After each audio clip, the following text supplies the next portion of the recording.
कैसा हथियार था जो पानी पर भी जल सकता था, लहरों को मात दे सकता था और दुश्मनों को डराकर झुका देता था? कौन सा रहस्यमयी पदार्थ था जिसने समुद्री लड़ाइयों का रुख बदल दिया, फिर भी जिसका सही फॉर्मूला सदियों से खो गया है? ये है ग्रीक फायर का रहस्य, और आज हम पूछते हैं ये असल में किस चीज से बना था। कैलेडनी बीजांटिन एम्पायर के दिल से शुरू आइस्ती है, रोमन विरासत का एक कंटिन्यूएशन, पावरफुल, कॉम्प्लेक्स और समुद्र के रास्ते हमला करने वालों से हमेशा खतरे में। यह 7वीं सदी की बात है, जब सम्राट कॉन्स्टेंटाइन चौथे का शासन था। तब बीजांटिन नौसेना ने एक डरावना सीक्रेट हथियार दिखाया था, एक ज्वलनशील तरल पदार्थ जिसे दुश्मन के जहाथातन पर फेंका जा सकता वॉस। एक बार आग लगने के बाद इसे बुझाना लगभग नामुमकिन वॉस। पानी से तो यह और जोरदार भड़कती थी, दुश्मन के बेड़ों में खलबली मच जाती थी और फिर तबाही आ जाती थी।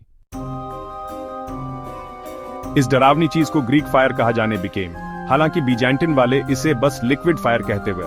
सी फायर या रोमन फायर, चाहे जो भी नाम हो, इसकी ताकत को कोई नकार नहीं सकता बस। पर यहां एक राज है, ग्रीक फायर की टॉय भी पूरी रेसिपी कभी नहीं मिली। बीजांटिन लोगों ने इसके राज इतनी बारीकी से छुपाए कि आज भी 1000 साल बाद भी हमें पक्के तौर पर नहीं पता कि यह किस चीज से बना वॉस। तो हमें क्या पता है?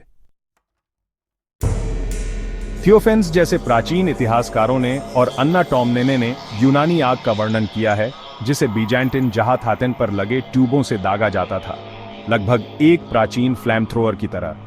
दूसरे उदाहरणों में इसे टूटने वाले जारों में फेंका जाता था, जो टकराने पर आग पकड़ लेते वे। इसे कैसे भी पहुंचाया जाता, इसके प्रभाव विनाशकारी थे। ग्रीक फायर की डरावनी पहचान उसकी पानी पर जलने की अनोखी क्षमता में थी। इस सिंपल बात ने इतिहासकारों, केमिस्टों और मिलिट्री स्कॉलर्स को पीढ़ियों से आकर्षित किया है। कुछ लोग मानते हैं कि ग्रीक फायर में नैफ्था ईस्टा था, जो एक नेचुरली मिलने वाला, बहुत जल्दी आग पकड़ने वाला तेल है। नैफ्था प्राचीन दुनिया में जाना जाता था, खासकर फारस और मेसोपोटामिया में, जहां यह कभी कभी जमीन से रिश्ता वॉस। यह आसानी से आग पकड़ सकता था, खासकर जब इसे बत्ती या चिंगारी के साथ मिलाया जाता वॉस। कुछ लोग कहते हैं कि क्विकलाइम या कैल्शियम ऑक्साइड इस फॉर्मूले का हिस्सा वॉस। जब क्विकलाइम पानी के संपर्क में आता है तो यह तेजी से रिएक्ट करता है और गर्मी छोड़ता है। इसे तेल के साथ मिलाएं और आपके पास एक सेल्फ इग्नाइटिंग मिश्रण तैयार हो जाएगा, एक ऐसा मिश्रण जो समुद्री पानी के छींटे से बुझता नॉट। सल्फर को लेकर भी अटकलें बिकेमी जाती हैं, रेजिन या फास्फोरस के बारे में भी। ये थिंगें चिपकने वाला असर डाल सकती थीं या आग को सतीसम पर चिपका सकती थीं, खासकर लकड़ी और चमड़ी पर। जरा सोचिए, आप एक दुश्मन नाविक हैं, जलते हुए चिपचिपे लिक्विड में आलसोगे हुए हैं जो धोया नहीं जा सकता। फिर भी इन सभी थ्योरीज के लिए हमारे पास कोई सीधा सबूत नहीं है। क्यों? क्योंकि बीजांटिन वाले मास्टर सीक्रेट कीपर्स वर। यह फॉर्मूला एक स्टेट सीक्रेट था जो सिर्फ कुछ शाही इंजीनियर्स को पता था, और यह पीढ़ियों तक कड़ी निगरानी में आगे बढ़ता रहा। गद्दारी या लापरवाही की वजह से जान भी जा सकती थी। यह हथियार इतना दमदार था कि एम्पायर को डर था कि अगर यह दुश्मनों के हाथ लग गया तो क्या आएगा। और कमाल की बात यह है कि यह कभी नहीं हुआ। अरब सेनाओं और बेडों ने सदियों तक बाइजेंटाइन लोगों से लड़ाई लड़ी। उन्हें खास नेवल बैटल्स में ग्रीक फायर का सामना करना पड़ा था, खासकर कॉन्स्टेंटिनोपल की घेराबंदी के दौरान, जो 674 एडी में हुई थी। और फिर भी जहाथातन और सामानों को कैप्चर करने के बावजूद वे कभी भी इस हथियार की रिवर्स इंजीनियरिंग नहीं कर पाए। यह राज इतना वेल केप्ट था कि जब बाइजेंटीन एम्पायर आखिरकार डिक्लाइन हुआ और 1453 में गिर गया, तो ग्रीक फायर की रेसिपी भी उसके साथ गायब हो गई। पर इसकी लिगेसी के निशान अभी भी मौजूद हैं। बाद की सदियों में इस्लामी दुनिया और यूरोप दोनों में इसी तरह के आग बिकेमने वाले हथियार मेढ़े गए, हालांकि वॉटी ने भी ग्रीक फायर की शोहरत का मुकाबला नहीं डेड। आज भी ग्रीक फायर शब्द से विनाश, आविष्कार और रहस्य की इमेज सामने आती है ना? कितना दिलचस्प कि एक सिंगल शब्द इतनी हिस्ट्री और इंटरेस्ट पैदा कर सकता है।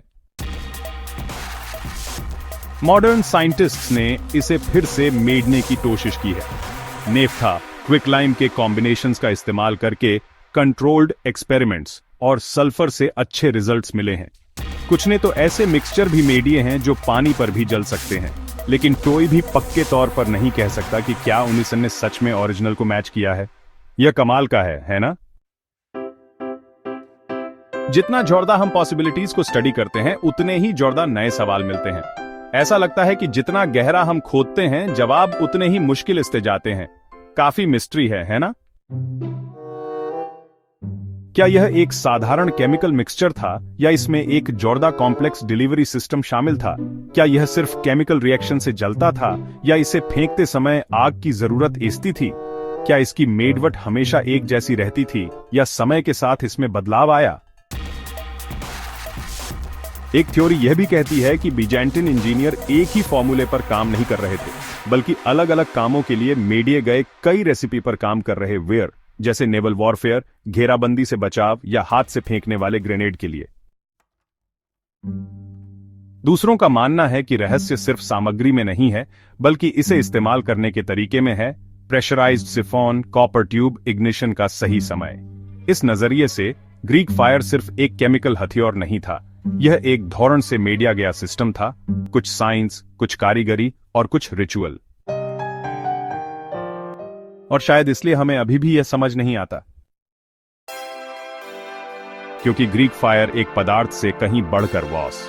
यह बीजांटिन की चतुराई का प्रतीक था, रसायन विज्ञान, गोपनीयता और राज्य शक्ति का मिश्रण। यह हमें इतिहास के बारे में कुछ बहुत गहरी थिंगें बताता है कि मॉडर्न साइंस के बिना भी लोग कुदरत की पावरों को ऐसे कंट्रोल कर सकते थे जो आज भी हमें हैरान करती हैं। और तो और यह रहस्य आज भी बना हुआ है। ग्रीक फायर, एक ऐसा हथियार जिसने पानी को मात दी, साम्राज्यों को डराया और बिना वाटी निशान के गायब हो गया। उसकी असली मेडवट क्या थी? शायद हम कभी जान ही न पाए, पर शायद इसी से आग जलती रहती है।